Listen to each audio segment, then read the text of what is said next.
உங்கள் முடி கொட்டுறதுக்கு உங்களோட ஓரல் ஹெல்த்தும் ஒரு காரணம் அப்படின்னு சொன்னால் நம்புவீங்களா?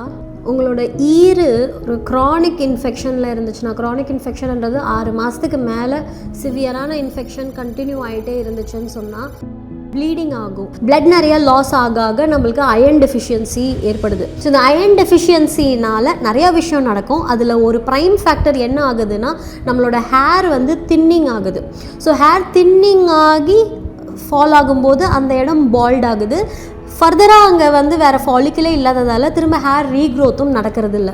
இதெல்லாம் ஒரே நாளில் நடக்குமானா இல்லை, ஒரு 1 or 2 இயர்ஸில் கிராஜுவலாக நடக்கும். ஸோ உங்களோட கம்ஸோட ஹெல்த்தை நல்லா பார்த்துக்கோங்க. 6 months ஒன்ஸ் உங்கள் டென்டிஸ்ட் கிட்ட போய் பல் க்ளீன் பண்ணிக்கோங்க. டே அண்ட் நைட் கண்டிப்பாக ப்ரஷ் பண்ணுங்கள். பல் இடுக்குகளில் ஃப்ளாஸ்லாம் பண்ணி மெயின்டைன் பண்ணிக்கோங்க. காலையில் ஆயில் புல்லிங் பண்ணுங்கள். நைட்டு ஒரு வெது தண்ணியில் சால்ட் போட்டுட்டு கார்கிலிங் பண்ணிக்கோங்க. இதெல்லாம் பண்ணிங்கன்னா உங்களோட ஓரல் ஹெல்த்தும் நல்லாயிருக்கும், உங்களோட ஓவரால் ஹெல்த்தும் நல்லாயிருக்கும். மொத்தத்தில் உங்களோட வெல்னஸே டோட்டல் ஒரு பெரிய டிக்காக இருக்கும்.